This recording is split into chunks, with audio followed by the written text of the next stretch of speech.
Nikhil, welcome to the IKC Community Show, and thank you for taking out time from your busy schedule. Thank you, Deepak ji. It's a pleasure to be on the show with you. There have been several hurrah calls at Infurnia in the last in this quarter, I would say, in the last couple of months. Yes. You've celebrated achieving 400 clients, and then you've also celebrated entering into the Indonesian market. Sure. That's true. And then, of course, the $1.2 million of angel investment that you got it. So a lot is happening at Infurnia. Yes, definitely. I think a lot has been happening since a long time, Deepak ji. I think it's time that we've crossed the inflection points, and results have started to show, and we are able to share it, with the wider audience out there. I studied that you started off in 2014, Yes. and it's now that you are suddenly having a flurry of new customers, inflection point, as you just now mentioned. Right. So, why is it happening now? What was happening in the last almost decade, which is culminating into a flood of customers? Sure, Deepak ji. I think I'll have to give you and also the audience a little bit of perspective into what we are, what we've been building, and what took us a decade time to come to this stage, and why we are able to acquire a good number of customers and shout out as well now. So we as Infernia, we are a design software company. We are a design software company for architecture and interior industry. So our the only product that we have is basically a cloud based design software, and which is very apt for all different kind of design firms out there. It could be into architectural design, into interior design, into modular kitchen design, so on and so forth. And this design software space is a very deep tech space. The technology is very difficult. It's notoriously difficult to be built. And this is exactly what took us a long time. So we started in 2014. I mean, our company actually got registered in 2014 December, and before that also we had a good few quarters of time where we were informally working towards it. So it's certainly on the cusp of being 10 years. I mean, 2024 is right ahead of us. So so it's almost been 10 years, and since day one, both me and Lopreet, we have been building towards a cloud native solution for this industry. For the just that the scope was limited in the initial product versions that we were building. So our very first let's say MVP, or the very first product approach, was towards building a wardrobe configurator. So we wanted to build, after basically we spent like 6 months learning more about the industry. It was certainly a new industry. Both me and Lopreet, both of us come from engineering background, and then we have worked into investment banks for a couple of years, and then in 2014 we started Infurnia. So for us also this was a new space. Somehow we landed up into this space with the help of basically it was more of a consumerish idea to build an augmented reality solution for the end consumer, and that's where our learning cycle began. And we spent 6 months talking to different people from the industry. I mean, different designers, and we also visited a lot of factories out there, retailers, end consumers, etc. And that's when we learned that house typically has loose furnitures, and then it has fitted furnitures. And these fitted furnitures, typically modular kitchen, wardrobe, sometimes entertainment units, some storage units, etc. They are first designed and then manufactured and then basically assembled, or put up in place in the consumer's house. And we learned that there is definitely dearth of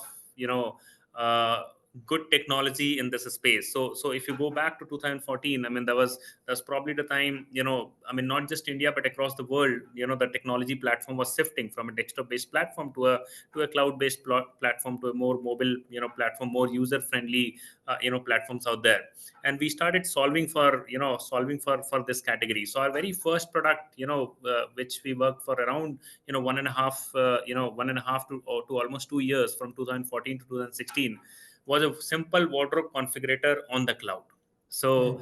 yes, you could start with a bare bone wardrobe, and then you could say that, hey, the size of this wardrobe is not 6 feet, but it's 7 feet maybe, and the height is so much. And then you can go about customizing it. You can put partitions, you can put shelves, you can put drawers out there, different kind of hardware. You can change the laminate, you can put a mirror unit if you want. Things like this, you can customize it to basically to your requirement. So that was the first MVP product that we built out.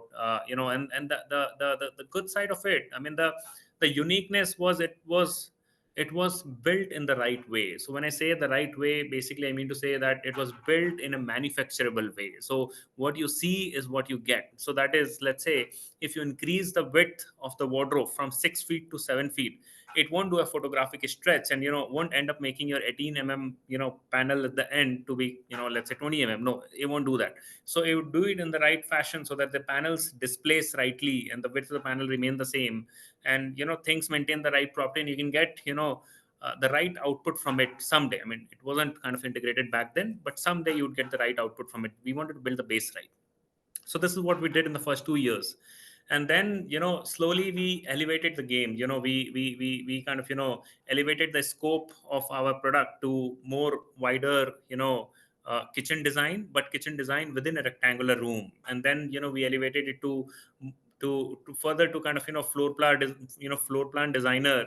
And so that people can design different kind of kitchen rooms and bedrooms, etc. And then elevated it further to holistic interior design software, and then to architecture design software.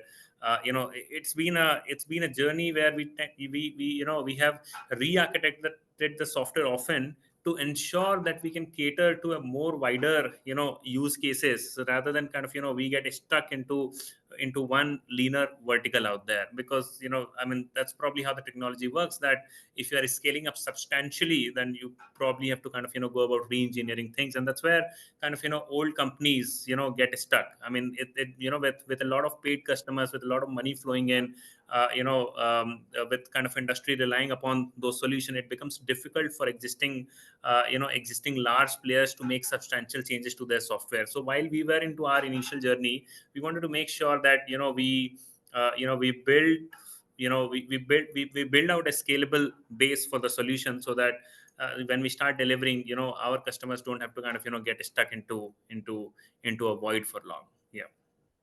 So very interesting, because you seem to have been on a very sweet and incremental growth path as Yes. far as your development cycle is Yes. concerned. From a product perspective, yes. Hmm. You have been going steadily, not taking big leaps, and each step has turned out to be the right step. But tell me, Nikhil, who were your initial customers? Where were you getting your the early feedbacks from, so as to remain on the right track? It was the industry.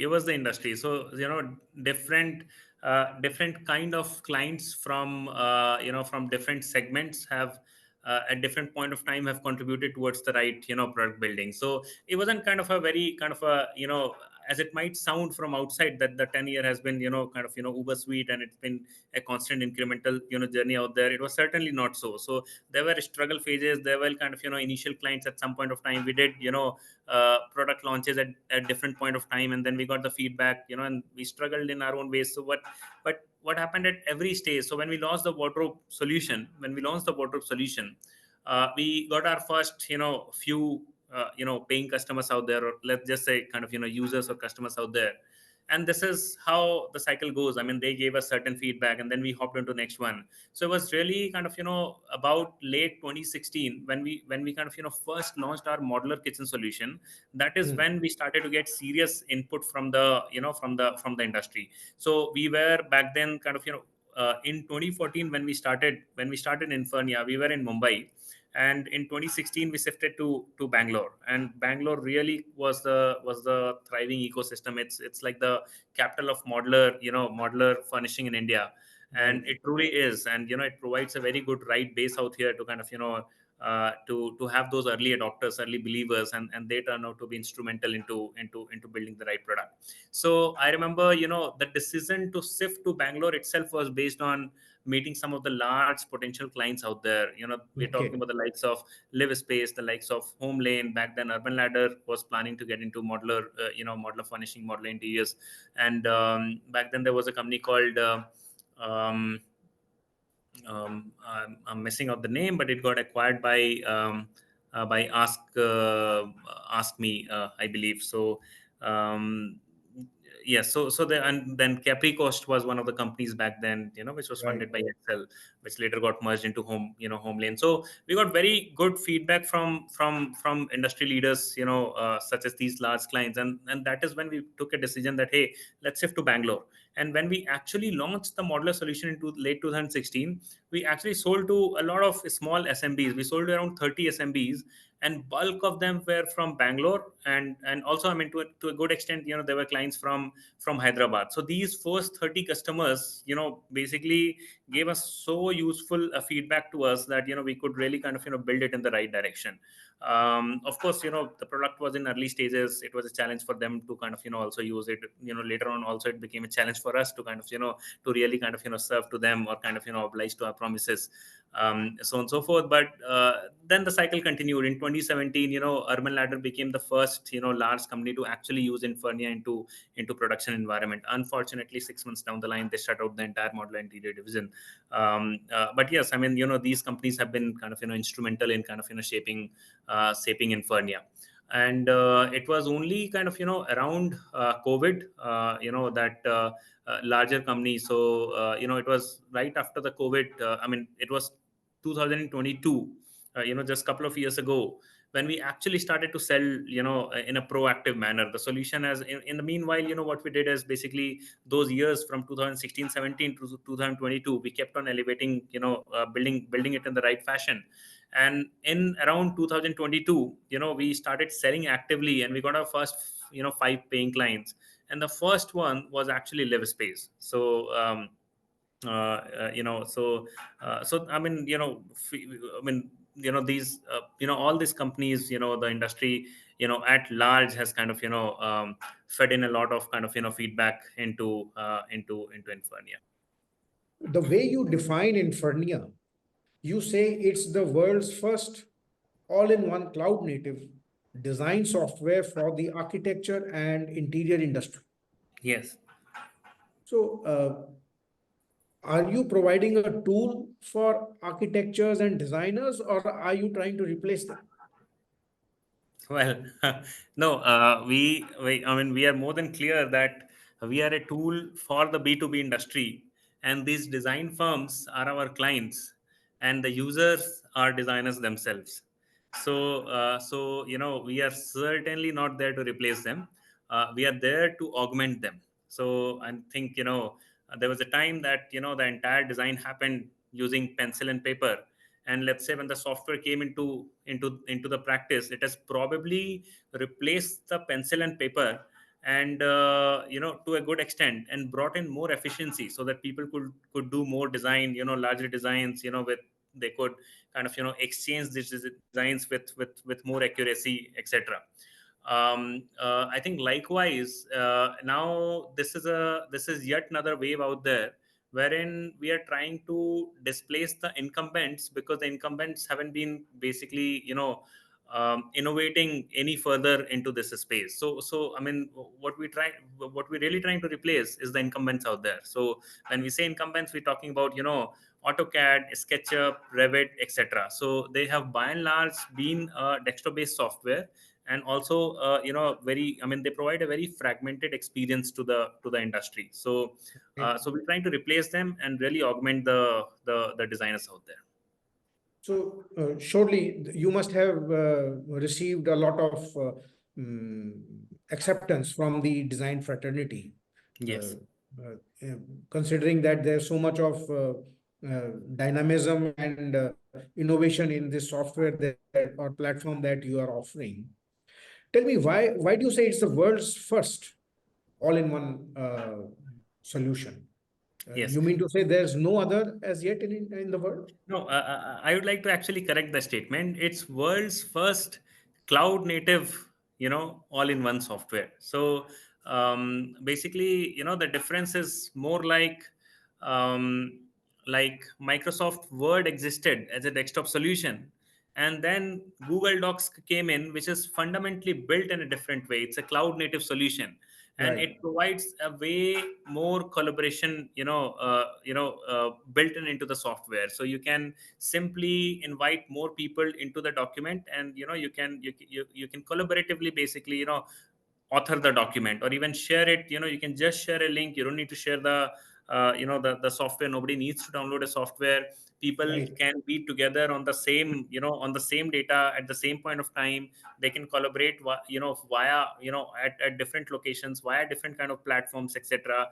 So it's a cloud native solution, which is basically, if you look at the different software verticals, all different software verticals have transitioned to cloud. Today you listen to music on a cloud software. They're not downloaded onto your, the songs are not really kind of, you don't maintain a offline playlist like you used to maintain in 90s and even 2000s.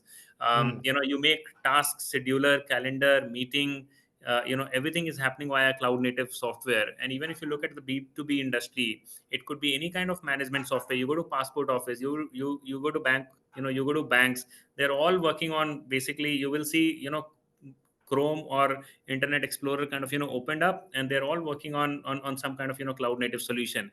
You look Right. at the you can look at the CRM industry, ERP industry. You can look at all different kind of B2B industry as well. So everything has transitioned to cloud native.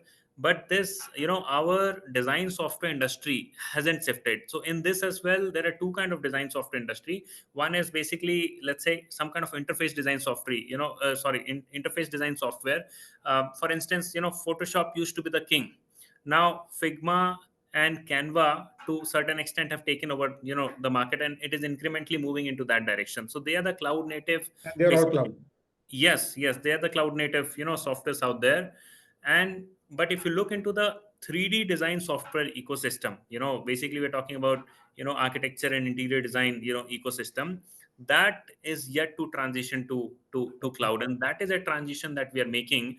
And within this space also, if you see lightweight consumerish solution, so solutions like Planner 5D, or you will find equivalent solution where you can, you'll have very simple tools, and it is really meant for the end user. It's not really meant for a power up use case by the designers out there, by the professionals out there. uh, so if you look at the cloud native solution which can truly replace AutoCAD, SketchUp, Revit, etc., there Hmm. is none on earth. Okay. There is no solution on earth which can do so. Even if you look at the companies or startup which is trying to do so, there's only a very handful of such companies which are trying to make an attempt. Infernia is by far most ahead in that curve. Followed by, if you have to ask me name, probably in that cloud native journey, Snaptroot is another name that would figure up, which is trying to kind of make a mark into that industry. There's a company based out of US, which is called Arcol, that would figure up. But barring these couple of companies, there is no other companies out there which is actually even kind of making an attempt. And the reason is this journey, this 10-year long journey, it's a very difficult space to build up. You need a I'm really sure. long time before you can actually kind of start monetizing the product. It see, this is for professionals, right? This is for design firms. They would not transition until unless the software is deep and the software is wide. So you need a lot. And then to kind of actually place it right, we truly are, world's first cloud native design software for professionals. But even going a step beyond, I can also go ahead and claim that we are the only world's first, I mean, not just first, but we are the only world's cloud native design software which is all in one. So see, we're trying to solve three problems, Deepak ji. The problem number one is actually the problem of comprehensiveness. So today, if you look at the industry, if you look at even one design firm, the same design firm uses different software for different aspect of the design. They would go about using, AutoCAD for doing line drawing, 2D line drawing. Then they would use SketchUp for doing concept design. Then they would use Revit for doing detailed design. Then they would use, let's say something like V-Ray or Lumion for doing renderings.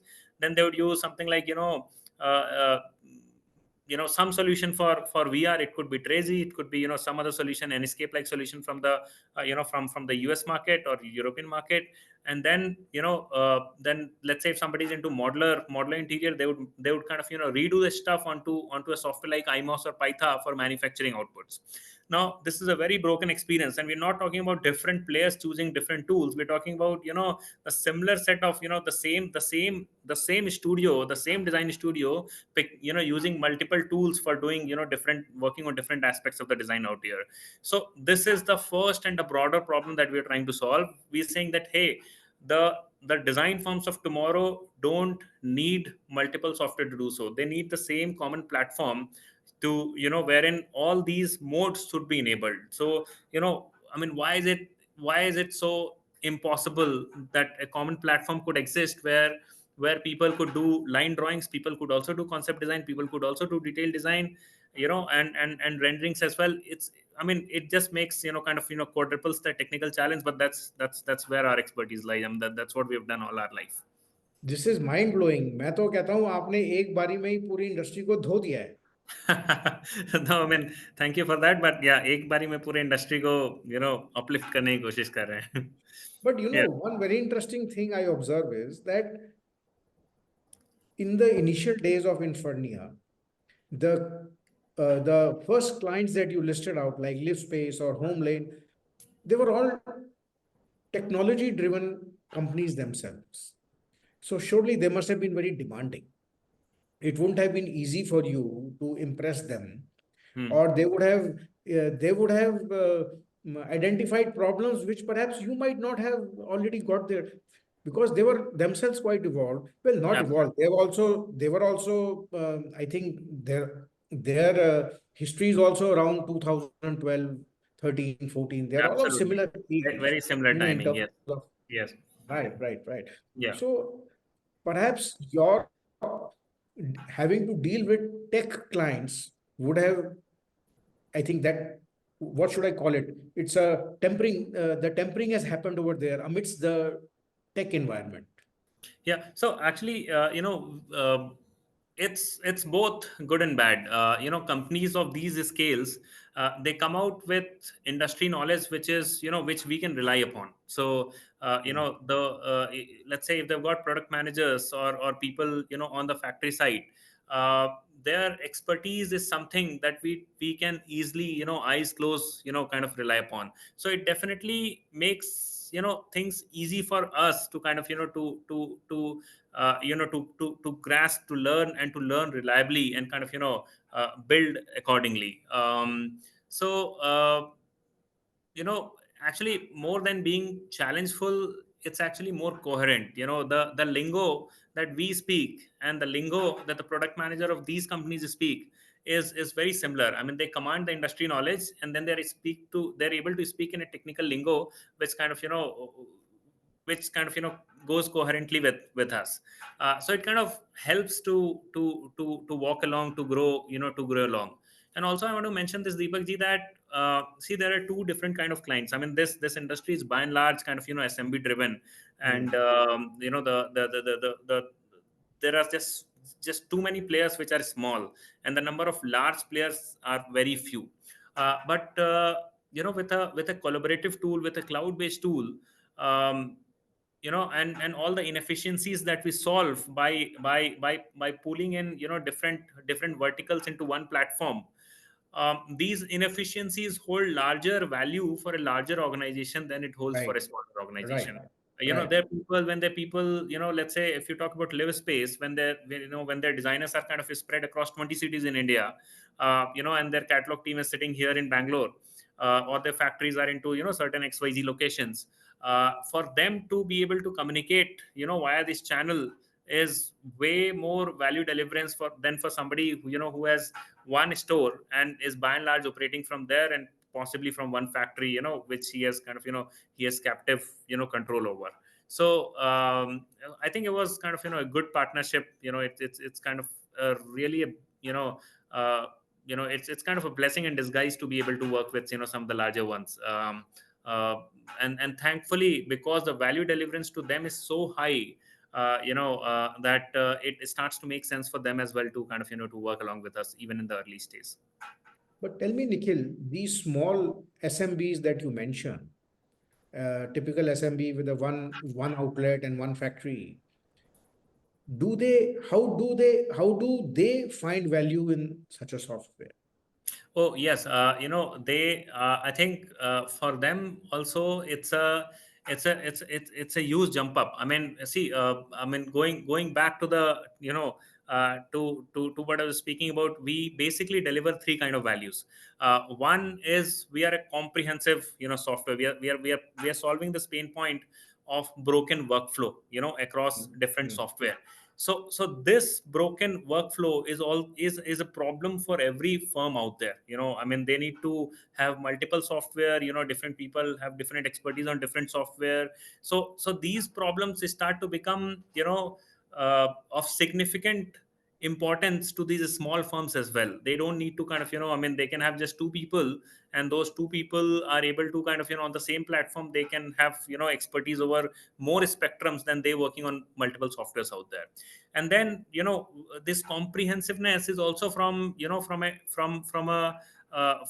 an industry vertical perspective. So right now the industry is so fragmented that if you are into building design, you'd use a different software, but if you're into interior design, you'll use a different software. And if you are into modular kitchen design, that you'll use a different software. If you're into manufacturing, you'll use a different software. So we are a comprehensive architecture come interior come production software, also documentation and visualization software. So this comprehensiveness is something which delivers value to every client out there, and even Everyone. a smaller one. Then the Okay. second value is in terms of, we being a cloud native solution, a modern collaborative, design solution.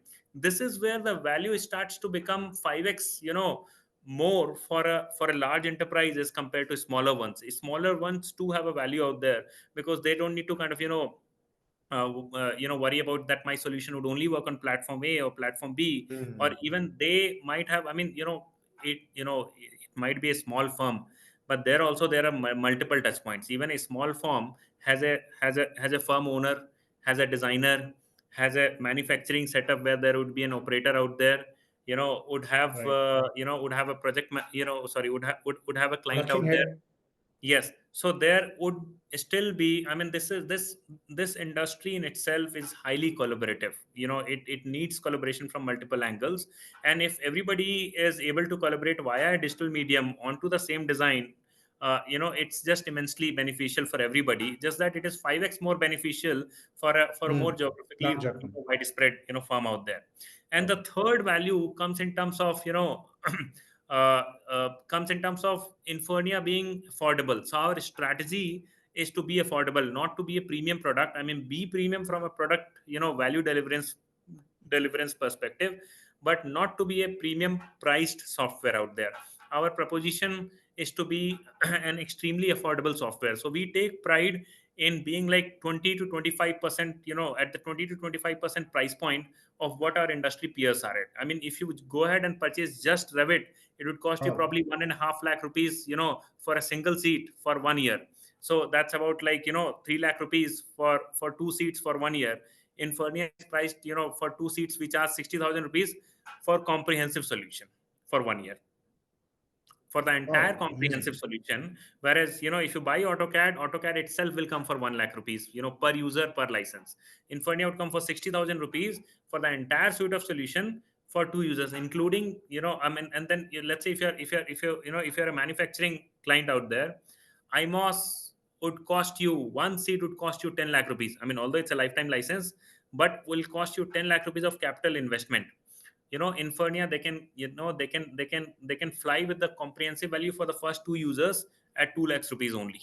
So the price point is something which is, people don't need to do capital investment, and it's way more affordable as compared to any other solution, because we believe in wider ways. We believe that, the solution needs to reach more hands, and more people, more firms out there, rather than being a pricey solution for a very small, segment of the industry out there. Let's just talk about the clients that you are recruiting now or onboarding now. Hmm. What is the nature of these customers that you are getting, the last 100 customers that you have achieved in this month? What Sure. type of customers are they? What is their profile? Sure. So right now, we are, basically getting customers from across the industry verticals. So, largely we see them as into three verticals.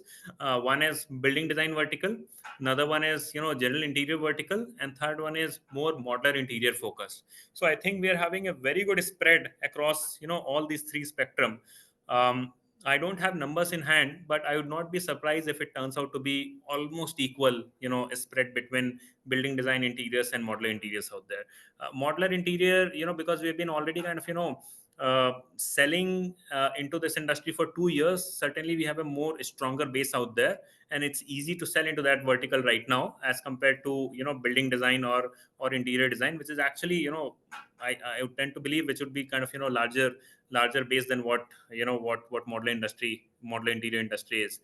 But right now I think it's a very good mix of, all these three verticals out there. So all these large architectural firms or uh, uh, architects, matured architects in the fraternity, they are all your potential clients as well. See, yes, Deepak ji. I mean, they are certainly our potential clients out there. We are definitely building towards a comprehensive, software, with building design being a very strong kind of, a pillar out there. And also, we are directly gonna. This is a head-on fight against Autodesk, okay, and also kind of, a SketchUp. So we're gonna totally, our promise to a firm is that, hey, use Infurnia and dump AutoCAD, dump SketchUp, and dump Revit altogether, and also dump Vera or Lumion if you're using it out there.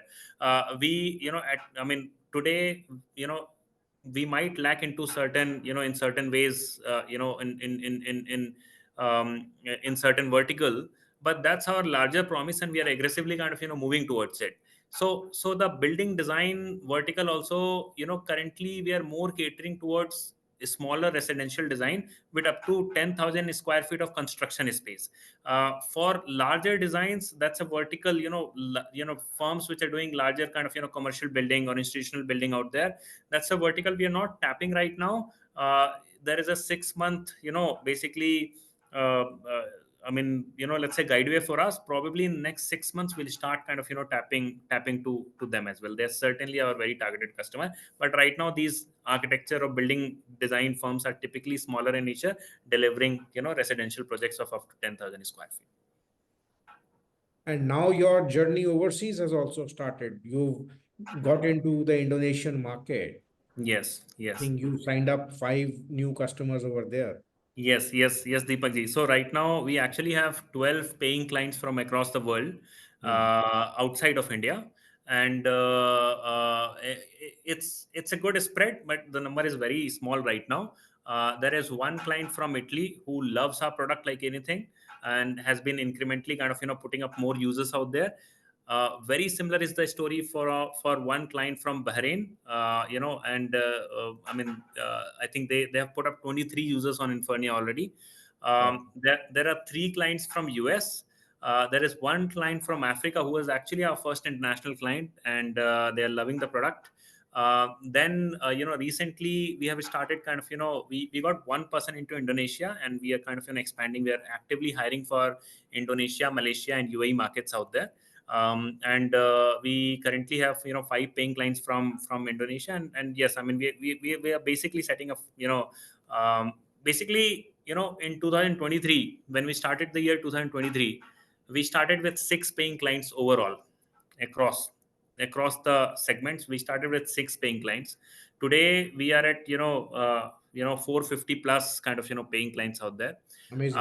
And this has largely been possible by kind of onsetting the SMB industry. So basically, over the time we have learned and fine tuned the aspects of basically lead generation via digital marketing, the aspects of selling, rather efficient selling Hmm. via meeting clients on a digital platform, and setting up a right process out there.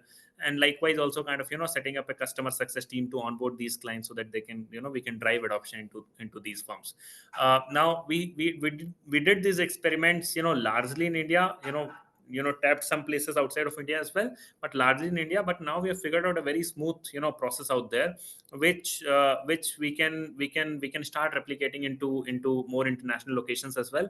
And this is what we're doing, with Indonesia, Malaysia, and UAE. We have started this journey. So we'll be putting up small teams of, let's say 2-3 people, with couple of them being sales representatives, and let's say one person being customer success person out there who kind of help handhold the client to drive that option. So yes, this is how we are going, Deepak ji. And I think it's a very it's a learning driven journey, like we learned in Right, India. right.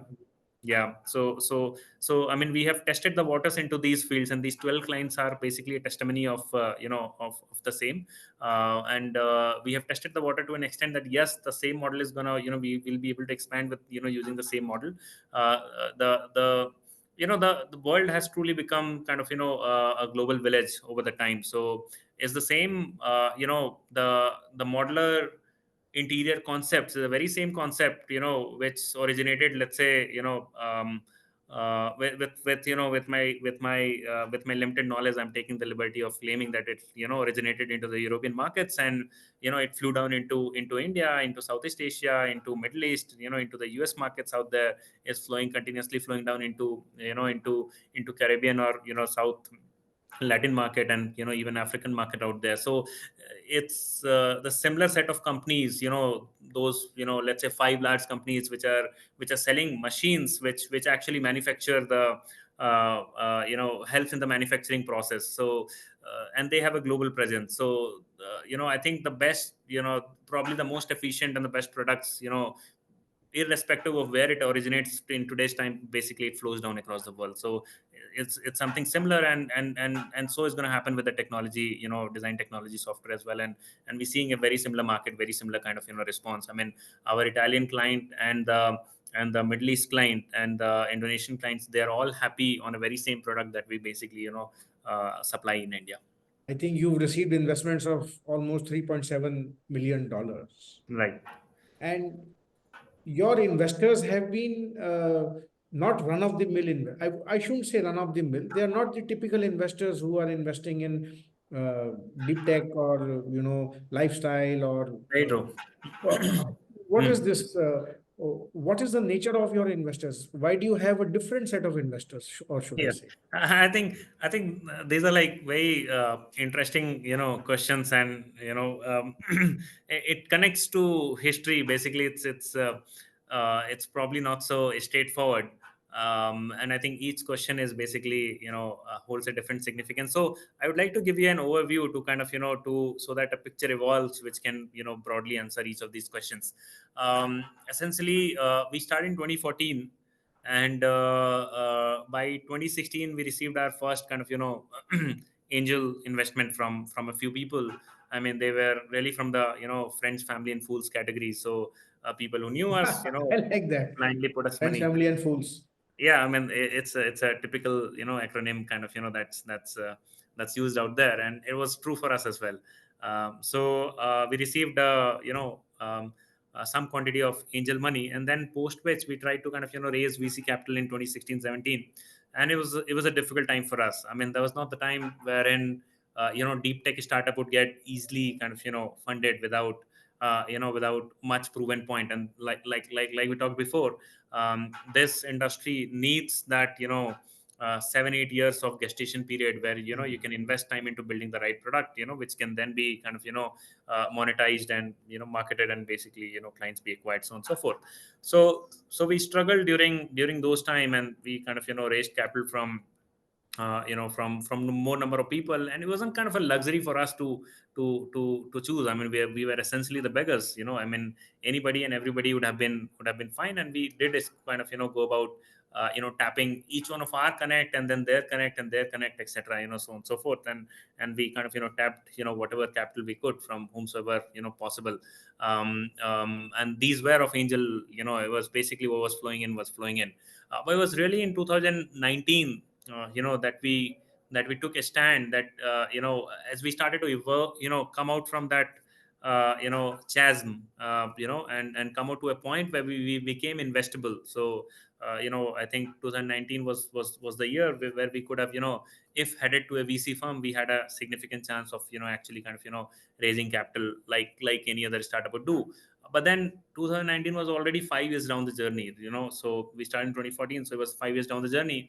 And during this 5 years, one beautiful thing that we did is we knew the our core strength is product. I mean, this field is such that it needs good innovative product. That's what people are devoid of, that's what people are yelling for. It's a pull based market, so let's keep on investing into product, and keep kind of building in the right fashion. So we came to a point where we realized that we are almost there. We just need to push a little bit more, and we will be able to basically become self sufficient. We will be able to become a profitable entity. It's a SaaS for enterprise or even SMB is a capital rich market. I mean, especially if the barriers to entry is so high. So I mean, just moments ago I claimed that we are the only cloud native design software all in one, and this is really a pull market. The market is totally is yelling out for a for a solution like Infurnia. I mean, people need a modern solution. So the cost of taking the message across to the potential client is very low. I mean, if you're raising from VC, a VC would judge you like this, that if the cost of acquisition is less than basically, let's say if you're spending 100 rupee to acquire a client, and if your annual revenue from that client is 100 rupee, it's a good business, because in the second year, third year, fourth Okay. year, you tend to make more money, right? I think we our cost of acquisition of a client is via the digital medium is 2% of the revenue that we earn from them in 1 year period. Okay. And only because it's I mean, it's not 100%. I mean, VC would say 100% is tick mark, ours is 2%. So what I'm trying to say is, it's not really an investment cycle for us. I mean, it's a cassette cycle. We have crossed the inflection point, and that's when we kind of took a call that, hey, let's build a revenue driven organization, rather than a Okay. deeply kind of VC funded. And it became possible for us to kind of do so, because we had the right base built up by then. Along the journey, we around the same time, and later, we also met with some of the really good high quality investors who would see potential into us. I mean, to name them, I mean, there is Mr. Yogesh Chaudhary of Jaipur Rugs. It wasn't, I mean, he dialed up one fine day himself, after learning about Infurnia. And it was a blessing in disguise. I mean, I have not met an investor like him Mm-hmm. so far. I mean, I mean, he is such a founder friendly investor. I mean, he would reach out to only to understand, is there something I can do? Wow. Tell me how can I help you to kind of to step over to the to the next hop in the journey. I mean, it's been a blessing to kind of have him as one of the significant investor out there. And then we along the journey, we also met some of the other fantastic investors out there. But yes, I mean, largely we were looking for angel money only, and that's how we met these people. Mr. Pallav Nadhani, who's a kind of a very celebrated kind of SaaS investor out there. So he's also one of our backers. Mr. Bhupinder Singh, who was the chief product officer or Bentley system. MicroStation was the product, which is industry leader, does $1 billion in revenue. It's an industry leader product for design software for uh, for civil works. I mean, so if somebody's building tunnels, metro lines, railway bridges, roads, etc. I mean, that's the software, that's the go-to software. He was the chief product officer out there. These are some of the fantastic investors we've got. And as we raise more capital, we're raising a little bit of more capital, probably another $1 million. This time, we are seeing incrementally more confidence from the industry itself. So Of course. there is very good manufacturer based out of Udaipur, who is likely to participate in. There's a very good architecture firm based out of Mumbai who also have an office in US. So They these are all people from the industry. Yes, absolutely. So, the Udaipur manufacturer is one of the largest manufacturer in India for the modular furnishing, and also for other kind of custom furniture development. The architecture firm based out of Mumbai is a large architecture firm with a base in US as well. Then one of the founder of a large company into our space, is also kind of joining in with angel investments out there. So I think incrementally we have been able to build confidence into angels out there, high quality angels out there, into about what Infurnia is doing, and it's a promising story. And we're really building a large company out there, possibly an Autodesk replacer. um, uh, Amazing. yeah, so yeah, I mean, we're fortunate that way, that we are able to find such backers out Nikhil, you are aiming to replace Autodesk all over the world. You've got your sights set quite high, and and of course you have the pudding to prove. The proof is already there. there. Yes. But tell me, you and Lovepreet were analysts in the banking industry, and you didn't spend much time, I think 2 or 3 years into working with Yes. banking, and before the entrepreneurial bug, bit you, Yes. bit Yes. you. Yes. So how did that happen? So within 3 or 4 years of working, you decided to jump, get into Yes. business, dirty your hands, set a startup up, no money, but something, in your mind, which was, Yes. just bursting to come out. What was that happening at that time? I think, probably, philosophically speaking, I think any successful story has a lot of invisible helping hands out there. I think it's about timing, it's about dynamics, it's about the ecosystem. So if you look at Infernia's inception, we graduated, both me and Lovepreet, we both graduated in 2012. And we just went to the best opportunity we had back then in 2012. And couple of years into it, I mean, we were kind of liking it, but there was a zeal to kind of do more. And that was the time India was going through this outburst of entrepreneurial spirit. And 2014 was actually a very kind of a good high Okay. point of time. 2012 was probably when largely the industry kind of started to bloom. Even if you talk about our own industry, I mean, that Live Space, Homeland, they Right. Urban They all Ladder, came around that time. Yeah. they all had started around 2012 to 2014. That was the Yes. period, Yes. then that is when they also started. So it was a good time. It was a very kind of motivating time. You could see your peers kind of doing good. You could see other people starting up. So it definitely gives you a lot of kind of confidence to make the move.